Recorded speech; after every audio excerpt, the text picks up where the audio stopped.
Can't get. It's so tough. I think you're pressing the wrong. Oh, you got it. Figured it out.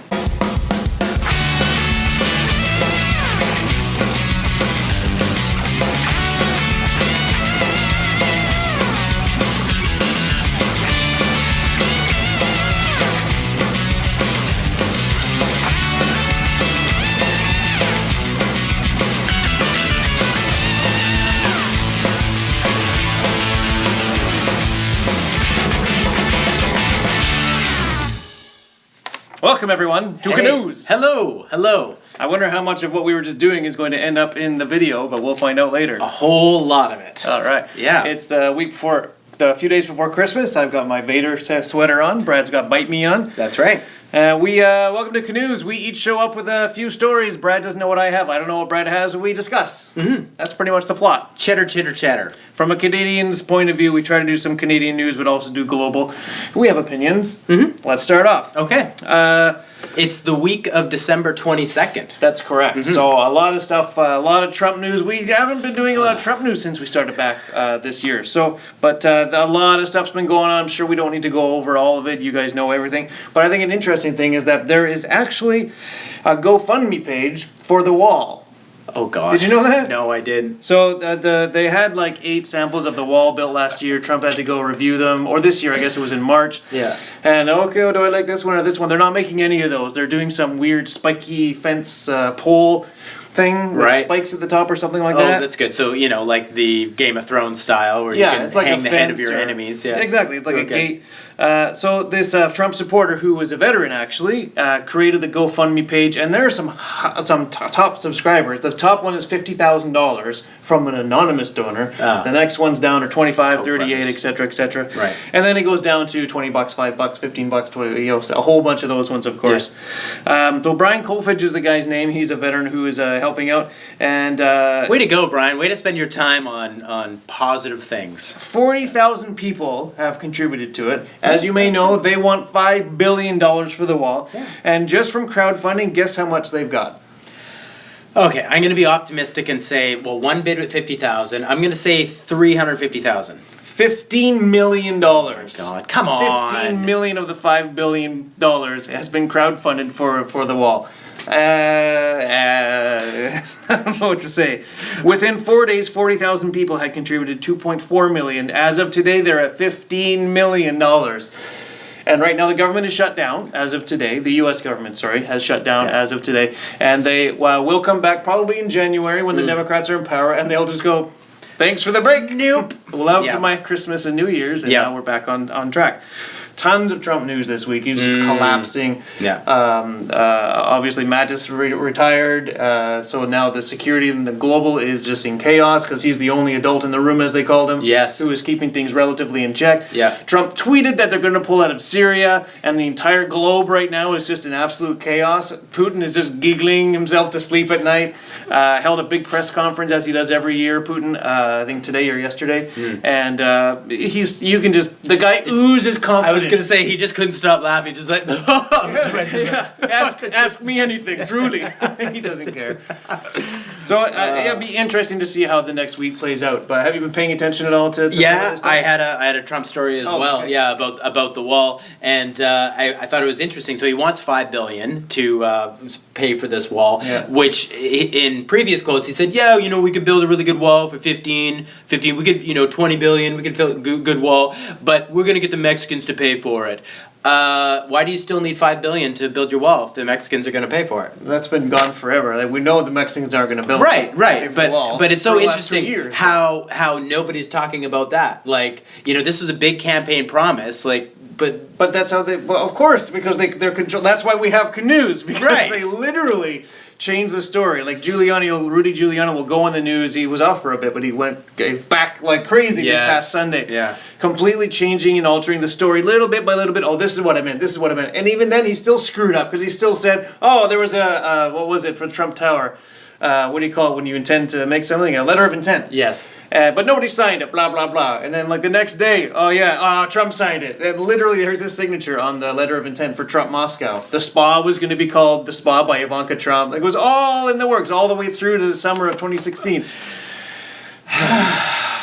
I don't know. I mean, his ship has sunk. It's just, does anybody care? It's just a train wreck we all love to watch, and that's the only reason he's still there. Like, well, and because people do support him. He does have obviously. He's got the problem is he's got a small, but you know how it's the loudest asshole in the room who gets his way? The guy yelling at the barista who gets his coffee the way he wants, who gets all the attention.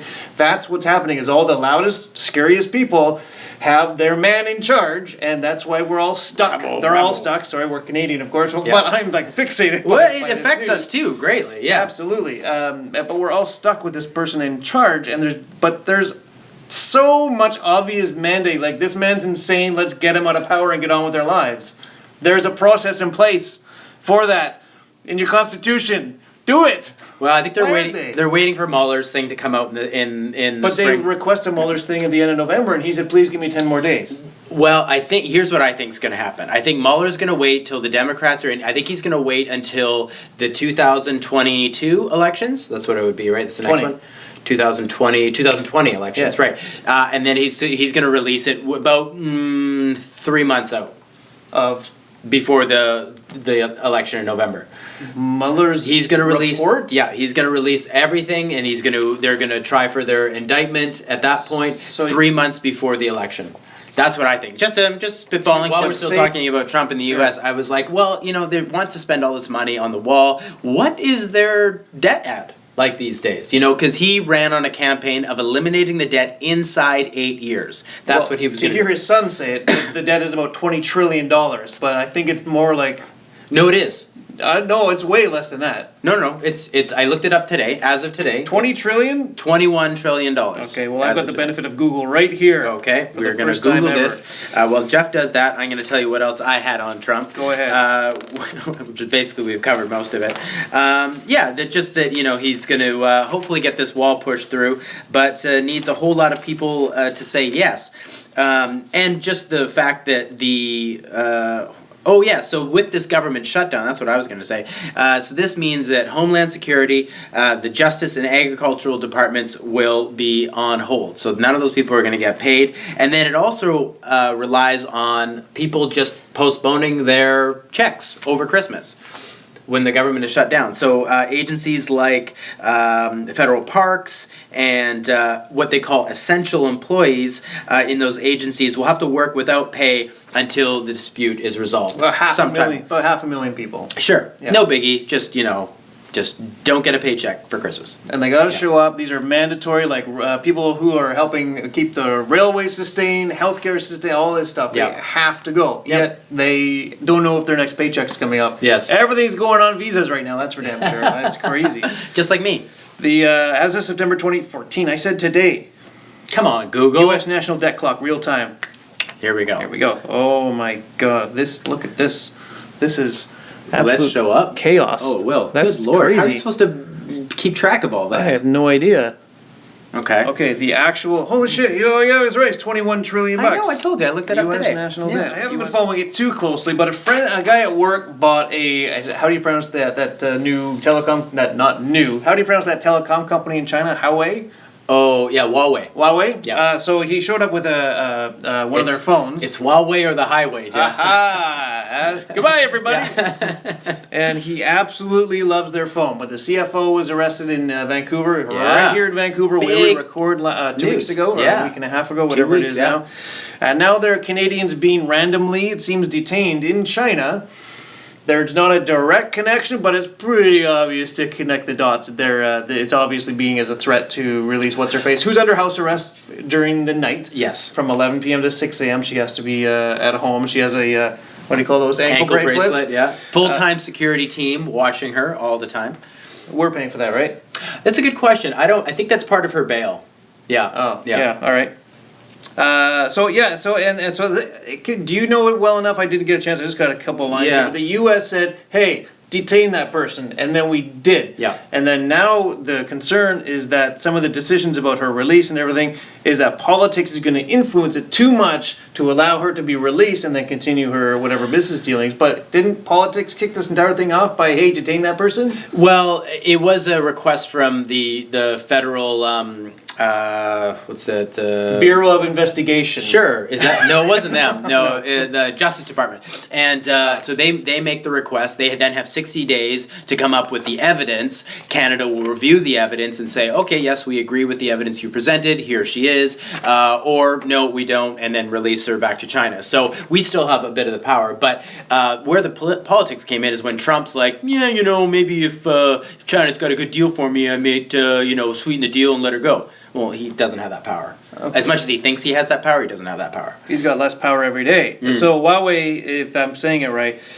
is banned from doing business in the U.S., Australia, and New Zealand as the 5G network market is just getting going, and they have got like the primo technology for that. Yeah. So of course the fear is that everything we do and say is under threat. So I work at an IT company. So one of our top project managers shows up with a Huawei phone. He loves it to death, and we bug him every day that they're listening to all of our. You bug him every day? And we bug him every day. Bug him. We hear everything he says. Here's the latest. And so that's the fear, is that this stuff's being taken over, but the 5G network is the next big leap that all countries want to take. I just got my Shaw service doubled for free. I got an email. Oh, nice. We're doubling your speed for free. Don't do anything. Cool. That's it, from 150 whatever it is to 300. Yeah. Whatever it is. Per second. Still works the same. Yeah. So anyway, I still wanted to comment on that because it's happening here locally. Yeah. It's pretty intense, I'm sure. China has said that the arrests of the Canadians are in direct result of, I've forgotten her name, but her being arrested. The CFO. Yeah. So they've said that, and they're like, we're going to ramp it up until you release her. So they're making no qualms about it. It's interesting, though, Canada, Australia, and what was the third one? The U.S.? New Zealand. And New Zealand, rather. They've banned Huawei's technology because Huawei also has a 3G and a 4G network. But I'm sure they do. Yeah, so they didn't. So ever since the 3G's been out, which is several years now, they haven't been allowed to operate in those countries. So now it's, and what Canada did, because we have a 4G network, we just said, well, we'll review it and we'll make sure that our citizens are protected. Same thing as Britain did. And I think that's part of it, is that the incoming 5, which is going to be universal, global, standard basically. They have the primo. We've got everything ready to go. Just take our and save billions of dollars. And I think that's the incentive of doing that. Canada hasn't banned them yet. No. That's part of the thing. So U.S., New Zealand, and Australia have completely banned them from having access to their networks. That's right. Being part of their networks. Yeah. So Canadian government is being aloof. Not aloof. They're being pushed to please don't let them take over. But what are the options really? Let's just face the facts. That's going to happen anyway. Yep. Yeah, I think it's coming. I mean, the problem is that Huawei and the Chinese government are like this. Yes, so they have very murky connections there. Yeah. So Neato. What can you do? Yeah. We're just here to. Speaking of up in the air, give them all of our data. Canadian, nice, thank you. The Canadian Passenger Bill of Rights is on the table. Docket. It's on the docket to be discussed right now, and for the next several months into the new year, February, they're going to receive all the input from both the airlines and the public, and then after that, Bill C-49, which will be called, I think it's called the Passenger Bill of Rights, will ensure that people have some opportunities at compensation should their flight be delayed. Because right now, you walk in with your ticket, you get on the plane, that's great unless the plane is oversold, and then they just haul you off the flight, like that guy on Delta, and whatever, and you're SOL. So now, second come, first serve. Pretty much, yeah. So now we actually have some rights. So the other big story was the bunch of folks in Alberta were left on the runway for 6 hours or something with no water. The air conditioning was off. They weren't allowed to go to the bathroom. It was horrible. They weren't allowed to go to the bathroom? It was gross. Like, yeah. Oh, because I guess they can't have 6 hours worth of... Yeah, I don't know. It was. I might have that last part inaccurate, but there's. Well, it makes sense. Like you can't all shit in here because the septic tank is overloaded. Right. We got a half-hour flight we got to do in 6 hours. Yeah. So they're class action lawsuits. So on the heels of this, there'll be some compensation. So anywhere from $400 to $2,400 if you've been delayed or your flight is canceled for some reason. But isn't that part of the incentive of purchasing that in extra insurance? If your flight is canceled, it's on you to purchase this second secondary insurance so that if it happens, you will then get compensated? A lot of credit cards have that insurance, but it's not mandatory that you carry that insurance. And we're actually in Canada behind the times when it comes to passenger rights. A lot of other countries already have something very similar. It's just in Canada we just haven't caught up. So this is going to put us in line. How come my carry-on? Yeah. Why do I have to pay for a carry-on? Do I get one carry-on? You will still get one carry-on. Okay. Oh, are you asking if you're going to be continually gouged by the airline companies? Yes, the answer is yes. That will not change. So good news, if you were hoping to dish out for more and more things, like now you got to pay for peanuts, that's still going to happen. Yeah.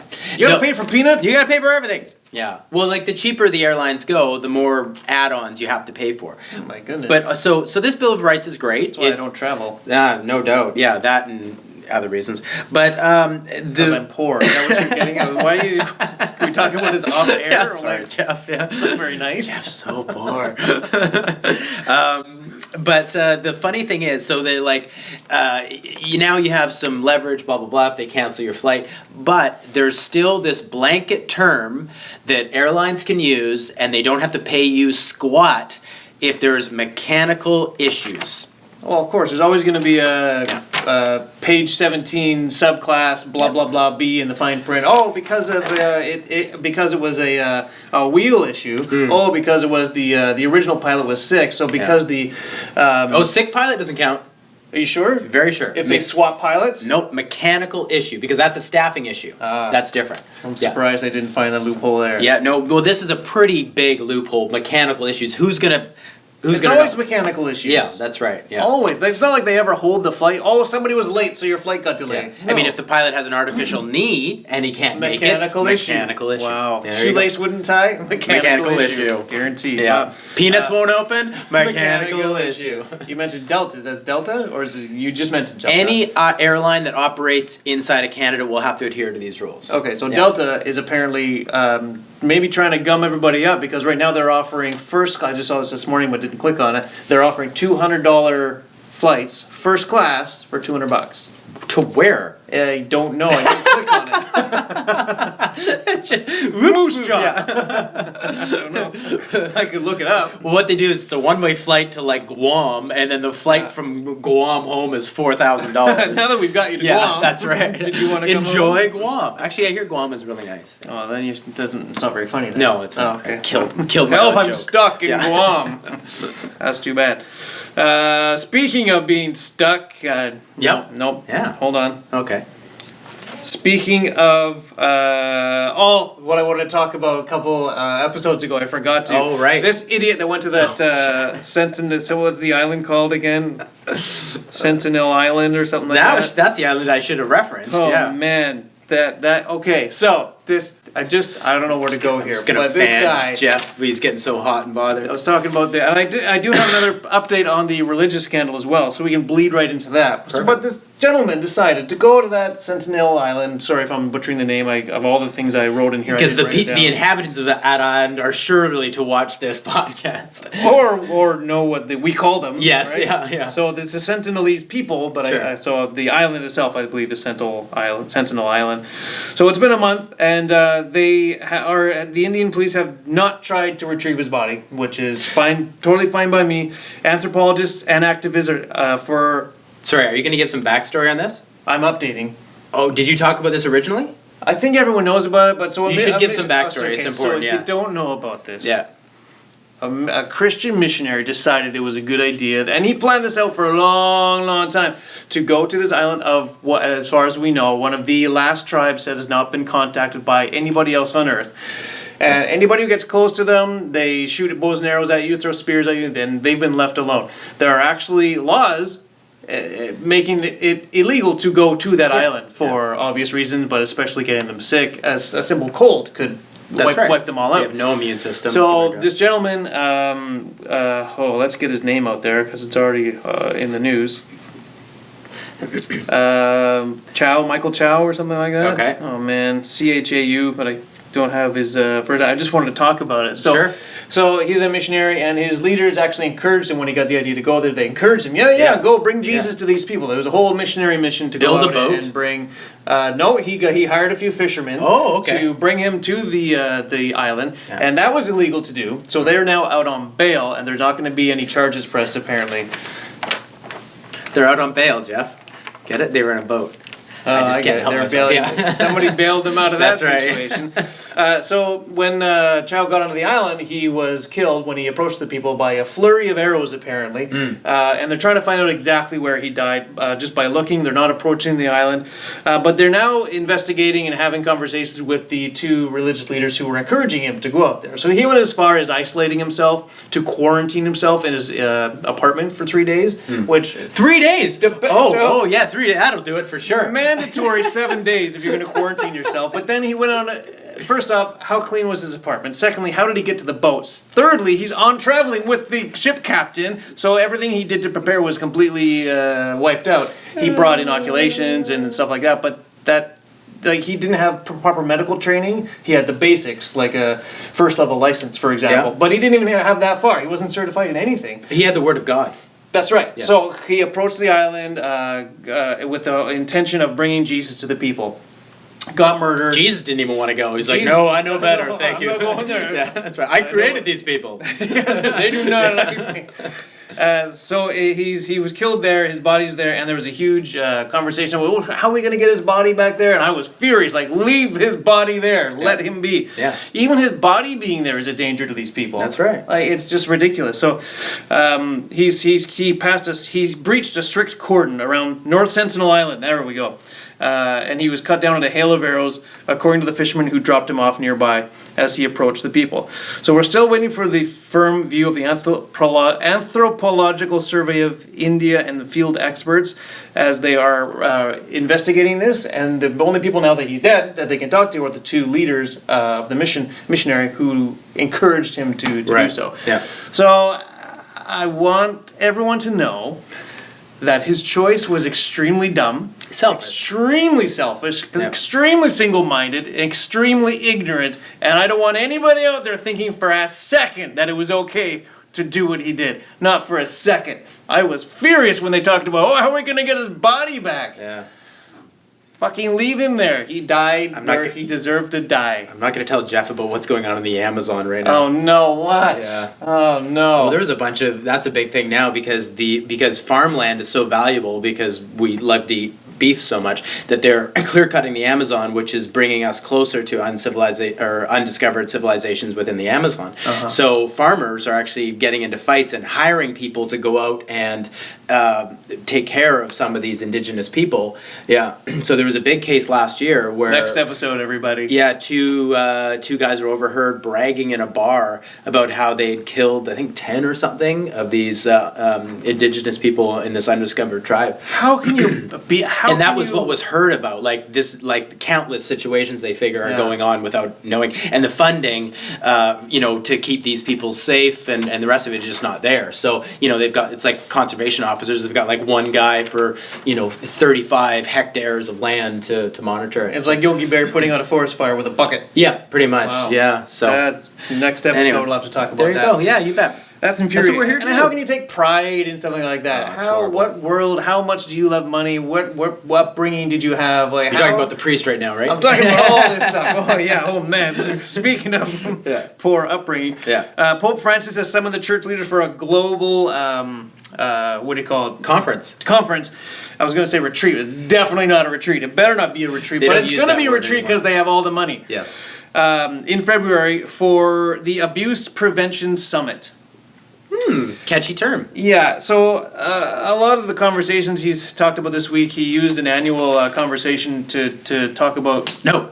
To talk with it. Stop. No. To talk with the bishops and head of churches. Before you come to the summit, go and speak to the victims, because apparently not a single victim has ever been approached, apologized, talked to, nurtured, consoled, put into therapy, anything. Not a single one has been approached. This has been so you cannot blame this all on ignorance, and this has all been done very purposefully. Okay. So Francis acknowledged that the church has failed in the past to treat the problem seriously. No shit. Blaming leaders who, out of inexperience or short-sightedness, acted irresponsibly, which I call bullshit on. You're all grown-ups. By refusing to believe the victims, they've done this.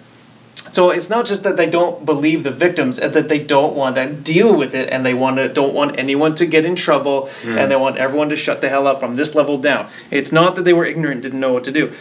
So Pope Francis has vowed that going forward, the church will never again cover up these cases. Oh. Ever again. Ever again. Do you believe it? I don't. I like Francis, though. He's good. He's good on the outside. He does a lot of good things, but he's got a lot of shitty shit. And he also knew about a lot. What was that? What are you gonna do? Well, I think it's like... What's this little gesture you... No, you're right. Take the Pope you get. Well, I think that over the evolution of humanity, you're gonna... Whoa, evolution of humanity. That's another thing we gotta talk about. You've got to be able to... There's gonna be some trade-offs, and I think how I see it going, it's like... Trump excluded. Obama came into power, he did a lot of great things, but he still, did crazy bombings and crazy shit behind the scenes that wasn't in the church. Right. Yeah. So there's so much of that. So, but when I look at the net positive, I'm like, okay, shitty shit, good stuff. Okay. So if we keep doing this, as long as the good stuff outweighs the crappy stuff, we're gonna get there. I just think it's unrealistic to look at somebody. Look at what's happened. The global church being completely out of control with no oversight whatsoever. Who is he going to put in charge of this oversight at every single institution around the world that has this problem? Who could he possibly put in each thousands of locations around the world? That have been doing whatever the hell they want for 2,000 years. Now all of a sudden he's saying, never again will this be covered up. He's going to control every single district and church and all of the leaders who he has no control over and no insight over.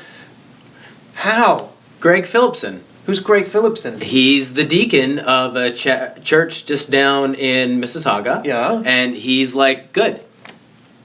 No, he's not. No, he's good. He's 100% good. They've done tests on him. I've never heard of him, but he's not good. I just made him up right now, but he's good. There you go. I don't know what to say anymore about that. I could do a whole show of me just ranting about how furious it makes me. I feel like you almost have. That's pretty good. Yeah. Sorry about that, everybody. Don't let it go. Don't let it get swept under the rug. It's Christmas time, and it's a religious time. If Jesus existed, his birthday was in summertime. Just accept that we moved this around to make it a happy time. Whoa. Back the train up. Isn't his birthday in a couple days? No, it was. I got him a gift. No, they took a pagan holiday because it was very convenient, and they changed the story to make it nice. So it's a nice time of year. I'd love having it at the end of the year. Yeah. But don't let this stuff get swept under the rug and go away. Don't go to church and be super happy and wonderful, blah, blah, blah. Acknowledge and know that stuff needs to change. It needs to change. I'm so mad about it. It needs to change. It can't go away. Oh, that was 2018. It sounded like you're a little South Dakota there, eh? Oh, is it there? Oh, yeah. Oh, man, I'm so angry. I could just kick over a can. Well, the solution, Jeff, is to take the humanity out of humans, and then you won't have to worry about it. Just kill them all. Take a page out of Boris the Robot Not Robot book. Oh, yeah. Right? Yeah. So this happened or maybe just last week, but so Russia 24, which is the state-run TV news outlet, was really excited about their new robot that they had a little bit on during youth forum, and they were boasting that Boris the Robot, he's already learned to dance, and he can answer your questions, and isn't this great? Look at this, wonderful. So it turns out after several people took pictures of Boris, it was clear that it was a human inside a very elaborate robot costume. But of course it turned out it wasn't. What? Oh, it was? It was real. It's a person. Yeah. I was joking. I know. Yeah. That's like, what? So they had to apologize and say, whoops, we didn't mean it. I mean, anyway, so several news organizations called foul right away, because you're right, he was dancing and doing way too many moves with and it was really dancing. bulky too. You've seen the robots, they're 3 feet tall, and this one was 6'5". Yeah. It's interesting. That's right, yeah. True, yeah. Totally, yeah. So yeah. Anyway, that was that.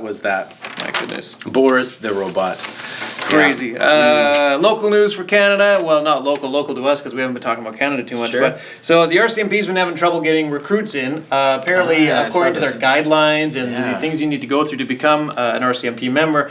Buddy of mine is an RCMP member of 100 Mile House.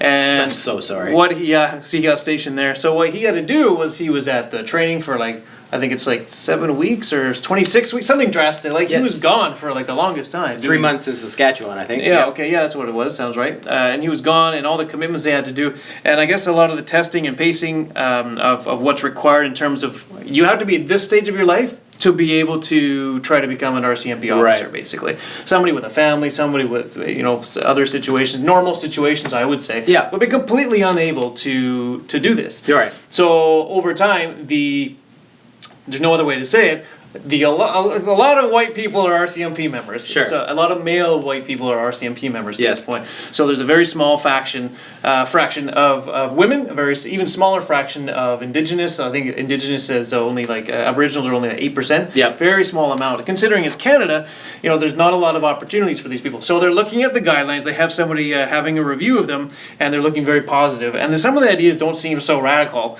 but some of them you might want to keep. But the RCMP has a growing vacancy rate that exceeds its present ability to produce regular members at a rate that keeps pace with projected future demand. Crime spree. Exactly. There is a huge deficit of incoming and what now's the time. I mean, the Mounties have been plagued by staffing challenges in recent years. Commenting, I'm just going to read a bunch here. Sure. The Mounties have been plagued by staffing challenges in recent years and are looking at how to convince more women and visible minorities to don the red surge. Yep.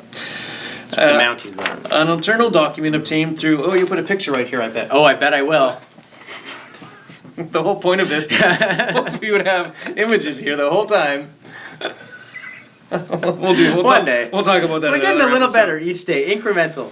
An internal document obtained through access to information, which is great. We should take advantage of that sometime. We should. Access, if it didn't take 2 years to get an answer. Well, we'll find out eventually. Yeah. So an internal document suggests that credit checks, a criminal background ban, and the 2-hour aptitude test are removed, and long stints at the training depot, as I was talking about, could all be eliminated from the hiring process as senior ranks try to make a career as a Mountie more attractive. Let's keep the 2-hour cognitive test in there, please. You want them to be able to understand what the heck they're looking at. Yeah, you need to engage them, not remove a policy or remove a requirement that you'd still want. Any new type of recruits coming in, which great, open the floodgates. You'd still want them to have an aptitude test, a physical test. You want them to have those things. So these are being introduced, and the higher ups in the RCMP are like, these are really good ideas. It never crossed their mind to do it, and now they're putting it forward on the media, I suppose, that they think this is a great idea. No crim record check, eh?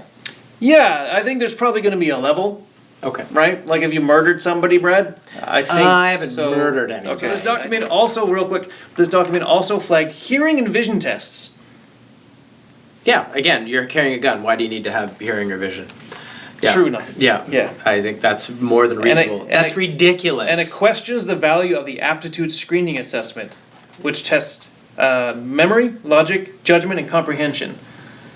Yeah. You can't take that away from someone who's we're going to have Keystone Cops all across the country just bungling everything up. Oh, I didn't know. They never asked me if I knew the difference between a square and a triangle. Safety. Let me check your Whoa, that was close. Oh, man.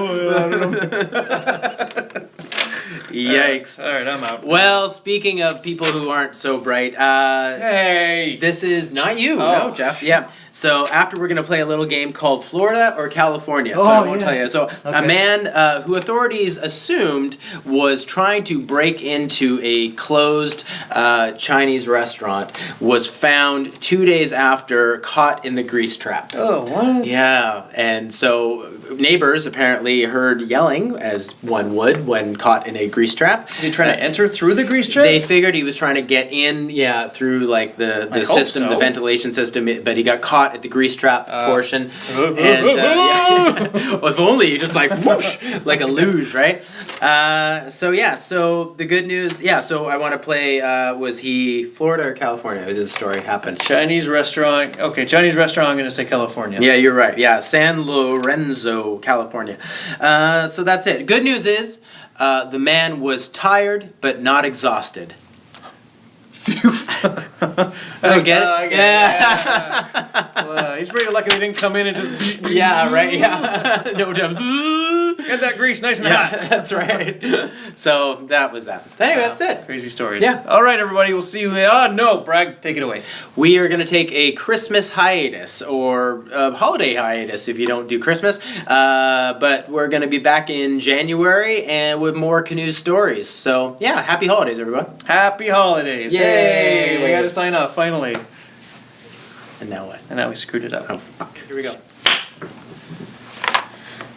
All right. See, that's where you spike. Oh, because they go, all right. Yeah. We're just talking about spiking the sound. And Okay. First thing Brad does is spike. Let's try the that sound. again. Take two.